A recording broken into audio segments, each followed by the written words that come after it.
ಶ್ರೀ ಗಣಪತಿ ಶಾರದಾ ಗುರುಭ್ಯೋ ನಮಃ. ವಸುದೇವ ಸುತಂ ದೇವಂ ಕಂಸಚಾಣೂರಮರ್ದನಂ ದೇವಕಿ ಪರಮಾನಂದಂ ಕೃಷ್ಣಂ ವಂದೇ ಜಗದ್ಗುರುಂ. ಶ್ರೋತೃಗಳಿಗೆ ಶ್ರೀಮದ್ ಭಾಗವತದ ಷಷ್ಠ ಸ್ಕಂದದಲ್ಲಿ ಬೃಹಸ್ಪತಿಯು ಇಂದ್ರನನ್ನು ತೊರೆದು ಹೋದುದು, ವಿಶ್ವರೂಪನು ದೇವತೆಗಳಿಂದ ಆಚಾರ್ಯನಾಗಿ ವರಿಸಲ್ಪಟ್ಟುದು ಎಂಬ 7ನೆಯ ಅಧ್ಯಾಯಕ್ಕೆ ಸ್ವಾಗತ. ಬೃಹಸ್ಪತ್ಯಾಚಾರ್ಯರು ದೇವತೆಗಳನ್ನು ತೊರೆದು ಹೋದರು ಎಂಬ ಮಾತನ್ನು ಕೇಳಿ ಪರೀಕ್ಷಿದ್ರಾಜನು ಶುಕ ಮಹರ್ಷಿಗಳನ್ನು ಕೇಳುತ್ತಾನೆ. ಕಸ್ಯ ಹೇತೋ ಪರಿತ್ಯಕ್ತ ಆಚಾರ್ಯೇಣಾತ್ಮನಃಸುರಾಹ ಏತದಾ ಚಕ್ಷ್ವ ಭಗವಾನ್ ಶಿಷ್ಯಾಣಾಮಕ್ರಮಂ ಗುರೌ. ಮಹಾತ್ಮರೇ, ಆಚಾರ್ಯನಾದ ಬೃಹಸ್ಪತಿಗಳು ತಮ್ಮ ಪ್ರಿಯ ಶಿಷ್ಯರಾದ ದೇವತೆಗಳನ್ನು ಏಕೆ ತೊರೆದು ಹೋದರು? ದೇವತೆಗಳು ತಮ್ಮ ಆಚಾರ್ಯರಿಗೆ ಮಾಡಿದ ಅಪರಾಧವಾದರೂ ಏನು? ಕೃಪೆಯಿಟ್ಟು ತಿಳಿಸಿರಿ. ಶ್ರೀ ಶುಕ ಮಹರ್ಷಿಗಳು ಆತನಿಗೆ ಹೀಗೆಂದರು. 3 ಲೋಕಗಳ ಮೇಲಿನ ಐಶ್ವರ್ಯ ಅಧಿಕಾರಗಳನ್ನು ಪಡೆದು ಇಂದ್ರನು ಗರ್ವಾಂಧನಾದನು. ಆ ಅಹಂಕಾರದಿಂದ ಆತನು ಧರ್ಮ ಮರ್ಯಾದೆ ಸದಾಚಾರಗಳನ್ನು ಮೀರಿ ನಡೆಯತೊಡಗಿದನು. ಆಗ ಒಂದು ದಿನ ಈ ಘಟನೆಯು ಒದಗಿತು. ಮಹೇಂದ್ರನು ತುಂಬಿದ ಸಭೆಯಲ್ಲಿ ಪತ್ನಿಯಾದ ಶಚೀದೇವಿಯೊಡನೆ ಉನ್ನತವಾದ ಸಿಂಹಾಸನದಲ್ಲಿ ಮಂಡಿಸಿದ್ದನು. ಆಗ 49 ಮಂದಿ ಮರುದ್ದೇವತೆಗಳ ಗಣಗಳು, 8 ವಸುಗಳು, 11 ರುದ್ರರು, 12 ಆದಿತ್ಯರು, ಋಭುಗಣಗಳು, ವಿಶ್ವೇ ದೇವರು, ಸಾಧ್ಯ ಗಣಗಳು ಮತ್ತು 2 ಅಶ್ವಿನಿ ಕುಮಾರರು ಒಡ್ಡೋಲಗದಲ್ಲಿ ಆತನ ಸೇವೆ ಮಾಡುತ್ತಿದ್ದರು. ಸಿದ್ಧರು, ಚಾರಣರು, ಗಂಧರ್ವರು, ಬ್ರಹ್ಮವಾದಿಗಳಾದ ಮುನಿಗಳು, ವಿದ್ಯಾಧರರು, ಅಪ್ಸರೆಯರು, ಕಿನ್ನರರು, ಪಕ್ಷಿಗಳು ಮತ್ತು ನಾಗರು ಸೇವೆ ಮಾಡುತ್ತಾ ಆತನನ್ನು ಸ್ತುತಿಸುತ್ತಿದ್ದರು. ಎಲ್ಲ ಕಡೆಗಳಲ್ಲಿಯೂ ಲಲಿತ ಸ್ವರದಿಂದ ದೇವರಾಜನಾದ ಇಂದ್ರನ ಕೀರ್ತಿಯು ಗಾನ ಮಾಡಲ್ಪಡುತ್ತಿತ್ತು. ಆತನ ಮೇಲುಗಡೆಯಲ್ಲಿ ಚಂದ್ರಮಂಡಲದಂತೆ ಶುಭ್ರವೂ ಸುಂದರವೂ ಆದ ಬೆಳ್ಗೊಡೆಯು ಶೋಭಿಸುತ್ತಿತ್ತು. ಚಾಮರ, ಬೀಸಣಿಗೆ ಮುಂತಾದ ರಾಜಾಧಿರಾಜರಿಗೆ ಯೋಗ್ಯವಾದ ಮರ್ಯಾದೆಯ ಪದಾರ್ಥಗಳು ಆಯಾ ಜಾಗಗಳಲ್ಲಿ ಅಲಂಕೃತವಾಗಿ ಅಳವಡಿಸಲ್ಪಟ್ಟಿದ್ದವು. ಅಂತಹ ದಿವ್ಯವಾದ ವೈಭವದ ಸಭೆಯಲ್ಲಿ ದೇವರಾಜನಾದ ಮಹೇಂದ್ರನು ಮಂಡಿಸಿ ರಾರಾಜಿಸುತ್ತಿದ್ದನು. ಅದೇ ಸಮಯಕ್ಕೆ ಸರಿಯಾಗಿ ಅಲ್ಲಿಗೆ ದೇವರಾಜನಾದ ಇಂದ್ರನಿಗೂ ಮತ್ತು ಸಮಸ್ತ ದೇವತೆಗಳಿಗೂ ಪರಮಾಚಾರ್ಯರಾದ ಬೃಹಸ್ಪತಿಗಳು ವಿಜಯ ಮಾಡಿದರು. ಸುರರು ಮತ್ತು ಅಸುರರು ಎಲ್ಲರಿಂದಲೂ ನಮಸ್ಕರಿಸಲ್ಪಡುವ ಪೂಜ್ಯರಾದ ಆಚಾರ್ಯವರ್ಯರು ಅವರು ಸಭೆಗೆ ದಯಮಾಡಿಸಿದ್ದನ್ನು ಇಂದ್ರನು ನೋಡಿದನು.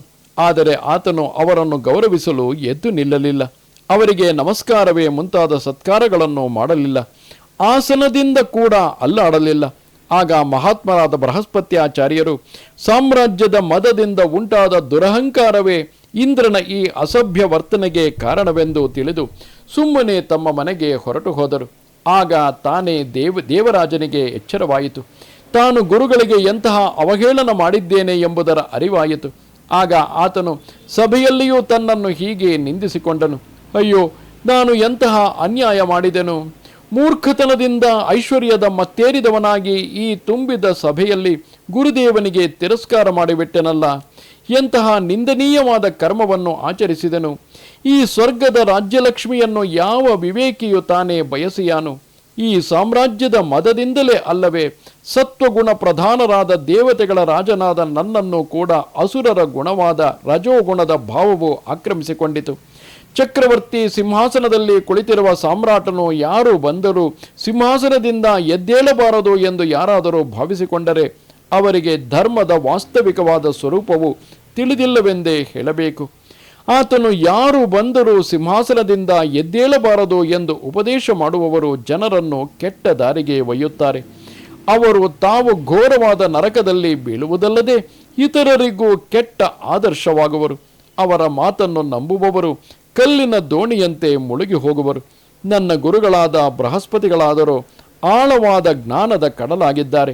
ಅವರಲ್ಲಿ ಕಪಟವನ್ನು ಅವಿನಯವನ್ನು ತೋರಿದ ನಾನು ಈಗ ಅವರ ಪಾದಾರವಿಂದಗಳಿಗೆ ತಲೆಯನ್ನು ಮುಟ್ಟಿಸಿ ನಮಸ್ಕಾರ ಮಾಡಿ ಅವರನ್ನು ಪ್ರಸನ್ನಗೊಳಿಸುವೆನು. ಎಲೈ ಭರತಕುಲ ತಿಲಕನೇ, ದೇವರಾಜನು ಹೀಗೆ ಯೋಚನೆಯನ್ನು ಮಾಡುತ್ತಿರುವಾಗಲೇ ಭಗವಂತರಾದ ಬೃಹಸ್ಪತ್ಯಾಚಾರ್ಯರು ತಮ್ಮ ಮನೆಯಿಂದ ಹೊರಹೊರಟು ಯೋಗ ಬಲದಿಂದ ಅಂತರ್ಧಾನ ಹೊಂದಿಬಿಟ್ಟರು. ಇಂದ್ರನು ಎಷ್ಟು ಹುಡುಕಿದರು ಮತ್ತು ಎಷ್ಟು ಹುಡುಕಿಸಿದರೂ ಆತನಿಗೆ ಅವರ ಸುಳಿವು ಸಿಕ್ಕಲಿಲ್ಲ. ಗುರುಗಳು ಇಲ್ಲದೆ ಇದ್ದರೆ ತನ್ನ ಸ್ಥಾನವು ಸುರಕ್ಷಿತವಾಗಿ ಉಳಿಯುವುದಿಲ್ಲ ಎಂದರಿತ ಆತನು ದೇವತೆಗಳೊಡನೆ ಕಲೆತು ಸ್ವರ್ಗವನ್ನು ಕಾಪಾಡಿಕೊಳ್ಳುವ ಉಪಾಯವೇನು ಎಂಬುದನ್ನು ಗಾಢವಾಗಿ ಯೋಚನೆ ಮಾಡಿದನು. ಅವನ ಬುದ್ಧಿಗೆ ಏನೂ ಹೊಳೆಯಲೇ ಇಲ್ಲ. ಬುದ್ಧಿಯು ನೆಮ್ಮದಿಯನ್ನು ಕಳೆದುಕೊಂಡಿತು. ಇಂದ್ರನಿಗೆ ಅಂತಹ ಶೋಚನೀಯ ಸ್ಥಿತಿ ಬಂದಿರುವುದನ್ನು ತಿಳಿದೊಡನೆಯೇ ದೈತ್ಯರು ದೇವತೆಗಳನ್ನು ಆಕ್ರಮಿಸಲು ಇದೇ ಒಳ್ಳೆಯ ಕಾಲ ಎಂದುಕೊಂಡರು.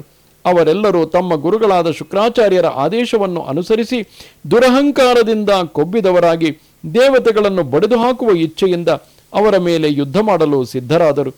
ಅವರು ಯುದ್ಧದಲ್ಲಿ ಪ್ರಯೋಗಿಸಿದ ತೀಕ್ಷ್ಣವಾದ ಬಾಣಗಳು ದೇವತೆಗಳ ಅಂಗಗಳನ್ನು ಕತ್ತರಿಸಿ ಹಾಕಿದವು.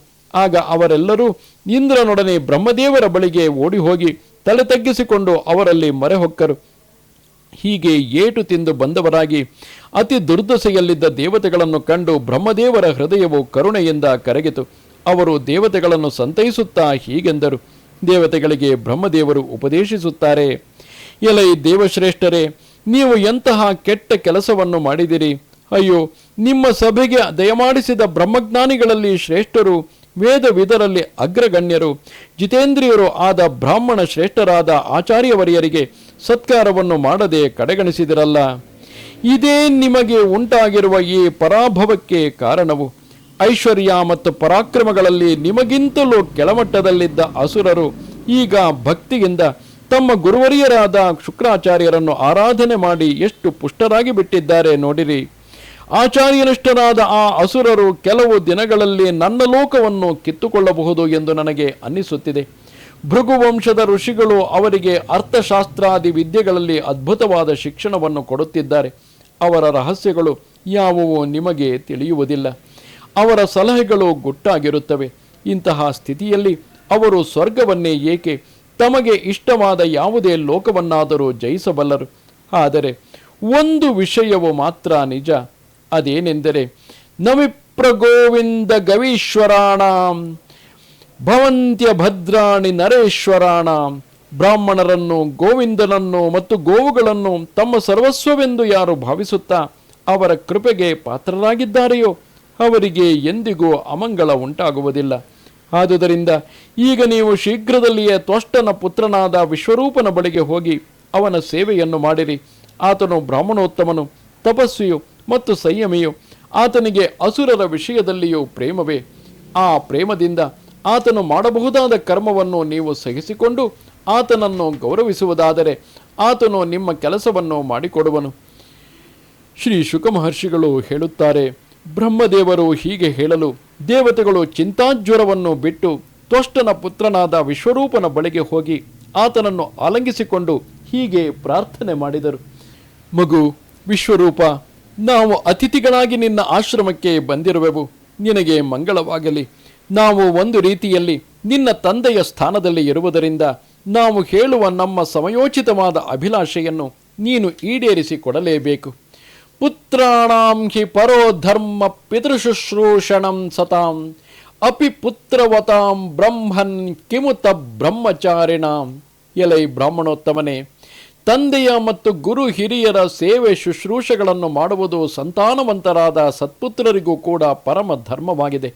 ಹೀಗಿರುವಾಗ ಬ್ರಹ್ಮಚಾರಿಗಳಾದ ಸತ್ಪುರುಷರ ವಿಷಯದಲ್ಲಿ ಅದನ್ನು ಹೇಳಲೇಬೇಕಾಗಿಲ್ಲ. ಆಚಾರ್ಯೋ ಬ್ರಹ್ಮಣೋ ಮೂರ್ತಿ ಪಿತಾ ಮೂರ್ತಿ ಪ್ರಜಾಪತೆ ಭ್ರಾತಾ ಮರುತ್ಪತೆ ಮೂರ್ತಿರ್ ಮಾತಾ ಸಾಕ್ಷಾತ್ ಕ್ಷಿತೇಸ್ತನು. ಇಲೈ ವತ್ಸನೆ, ಆಚಾರ್ಯನು ಪರಬ್ರಹ್ಮದ ಮತ್ತು ವೇದದ ಮೂರ್ತಿಯು, ತಂದೆಯು ಪ್ರಜಾಪತಿ ಬ್ರಹ್ಮನ ಮೂರ್ತಿಯು, ಅಣ್ಣನು ಇಂದ್ರನ ಮೂರ್ತಿಯು ಮತ್ತು ತಾಯಿಯು ಸಾಕ್ಷಾತ್ ಪೃಥಿವೀ ಮಾತೆಯ ಮೂರ್ತಿಯೇ ಆಗಿರುವಳು. ದಯಾಯ ಭಗಿನಿ ಮೂರ್ತಿರ್ಧರ್ಮಸ್ಯಾತ್ಮಾ ತಿಥಿ ಸ್ವಯಂ ಅಗ್ನೇರಭ್ಯಾಗತೋ ಮೂರ್ತಿ ಸರ್ವಭೂತಾನಿ ಚಾತ್ಮನಃ. ಹಾಗೆಯೇ ಸಹೋದರಿಯು ದಯೆಯ ಮೂರ್ತಿಯು, ಅತಿಥಿಯು ಧರ್ಮದೇವತೆಯ ಮೂರ್ತಿಯು, ಅಭ್ಯಾಗತನು ಅಗ್ನಿದೇವರ ಮೂರ್ತಿಯು. ಅಂತೆಯೇ ಜಗತ್ತಿನ ಸಕಲ ಪ್ರಾಣಿಗಳು ತನ್ನ ಆತ್ಮನ ಮೂರ್ತಿಗಳು, ಅಂದರೆ ಆತ್ಮಸ್ವರೂಪರೇ ಆಗಿರುವರು. ಎಲೈ ಪುತ್ರನೇ, ನಾವು ನಿನಗೆ ತಂದೆಯ ಸ್ಥಾನದಲ್ಲಿದ್ದೇವೆ. ಇಂತಹ ಪೂಜ್ಯ ಸ್ಥಾನದಲ್ಲಿರುವ ನಾವು ಶತ್ರುಗಳಿಂದ ಪರಾಜಿತರಾಗಿ ಬಹಳ ದುಃಖದಲ್ಲಿದ್ದೇವೆ. ನೀನು ನಿನ್ನ ತಪೋಬಲದಿಂದ ನಮ್ಮ ಈ ದುಃಖ, ದಾರಿದ್ರ್ಯ ಮತ್ತು ಪರಾಜಯಗಳನ್ನು ಹೋಗಲಾಡಿಸು. ನಮ್ಮ ಈ ಆಜ್ಞೆಯನ್ನು ನೀನು ನಡೆಸಿಕೊಡಬೇಕು. ನೀನು ಬ್ರಹ್ಮನಿಷ್ಠನಾದ ಬ್ರಾಹ್ಮಣನಾಗಿರುವುದರಿಂದ ಹುಟ್ಟಿನಿಂದಲೇ ನಮಗೆ ಗುರುವಾಗಿರುವೆ. ನಾವು ನಿನ್ನನ್ನು ಆಚಾರ್ಯನನ್ನಾಗಿ ವರ್ಣ ಮಾಡಿ ನಿನ್ನ ಶಕ್ತಿಯಿಂದ ಅನಾಯಾಸವಾಗಿಯೇ ಶತ್ರುಗಳ ಮೇಲೆ ಜಯಗಳಿಸುವೆವು. ನಗರ್ಹಯಂತಿ ಹರ್ತೇಶೋ ಯವಿಷ್ಟಾಂಗ್ರಭಿವಾದನಂ ಚಂದೋಭ್ಯೋನ್ಯತ್ರ ನ ಬ್ರಹ್ಮ ವಯೋ ಜ್ಯೇಷ್ಠಸ್ಯ ಕಾರಣಂ. ಎಲೆ ಬ್ರಾಹ್ಮಣೋತ್ತಮನೇ, ಅವಶ್ಯಕತೆ ಒದಗಿದಾಗ ವಯಸ್ಸಿನಲ್ಲಿ ಚಿಕ್ಕವರಾದವರಿಗೆ ನಮಸ್ಕಾರ ಮಾಡುವುದು ನಿಂದ್ಯವಾಗುವುದಿಲ್ಲ. ಹಿರಿತನಕ್ಕೆ ಕಾರಣ ವೇದಗಳ ಜ್ಞಾನವೇ ಹೊರತು ವಯಸ್ಸಲ್ಲ. ಶ್ರೀ ಶುಕ ಮಹರ್ಷಿಗಳು ಪರೀಕ್ಷಿತ್ ಹೇಳುತ್ತಾರೆ, ಮಹಾರಾಜನೇ, ದೇವತೆಗಳು ಈ ರೀತಿಯಲ್ಲಿ ವಿಶ್ವರೂಪನನ್ನು ತಮಗೆ ಪೌರೋಹಿತ್ಯವನ್ನು ವಹಿಸಿಕೊಳ್ಳಲು ಪ್ರಾರ್ಥನೆ ಮಾಡಿದಾಗ ಆ ಮಹಾ ತಪಸ್ವಿಯು ಪ್ರಸನ್ನನಾಗಿ ಅತ್ಯಂತ ಪ್ರಿಯವೂ ಮಧುರವೂ ಆದ ಮಾತುಗಳಿಂದ ಅವರಿಗೆ ಹೀಗೆ ಹೇಳಿದನು. ವಿಗರ್ಹಿತಂ ಧರ್ಮಶೀಲೈರ್ ಬ್ರಹ್ಮವರ್ಚ ಉಪವ್ಯಯಂ ಕಥಂ ನು ಮದ್ವಿಧೋನಾಥ ಲೋಕೇಶ್ವರಭಿಯಾಚಿತಂ ಪ್ರತ್ಯಾಖ್ಯಾಸ್ಯತಿ ತಚ್ಛಿಷ್ಯ ಸ ಏವ ಸ್ವಾರ್ಥ ಉಚ್ಯತೆ. ಎಲೈ ಒಡೆಯರೆ, ಧರ್ಮಶೀಲರಾದ ಮಹಾತ್ಮರು ಪೌರೋಹಿತ್ಯ ವೃತ್ತಿಯನ್ನು ನಿಂದಿಸುತ್ತಾರೆ, ಏಕೆಂದರೆ ಅದರಿಂದ ಬ್ರಹ್ಮವರ್ಚಸ್ಸು ಕ್ಷಯ ಹೊಂದುತ್ತದೆ. ಆದರೆ ನೀವು ನನಗೆ ಒಡೆಯರಾಗಿ ಲೋಕೇಶ್ವರ ರೂಪರಾಗಿ ಅದನ್ನು ವಹಿಸಿಕೊಳ್ಳಬೇಕೆಂದು ನನ್ನನ್ನು ಪ್ರಾರ್ಥಿಸುತ್ತಿದ್ದೀರಿ. ಹಿರಿಯರ ಆಜ್ಞೆಯನ್ನು ಪಾಲನೆ ಮಾಡುವುದು ಕಿರಿಯರ ಕರ್ತವ್ಯ. ನೀವು ನನಗೆ ಪಿತೃಸ್ಥಾನದಲ್ಲಿಯೂ ಇದ್ದು ಲೋಕಪಾಲಕರು ಆಗಿರುವಿರಿ. ಆದುದರಿಂದ ಶಿಷ್ಯ ಸ್ಥಾನದಲ್ಲಿರುವ ನಾನು ನಿಮ್ಮ ಪ್ರಾರ್ಥನೆಯನ್ನು ಹೇಗೆ ತಾನೇ ತಿರಸ್ಕರಿಸಲಿ? ಅದನ್ನು ಈಡೇರಿಸುವುದೇ ನನ್ನ ಸ್ವಾರ್ಥವು. ಅದರಿಂದ ನನ್ನ ಪ್ರಯೋಜನವು ಸಾಧಿತವಾಗುವುದು.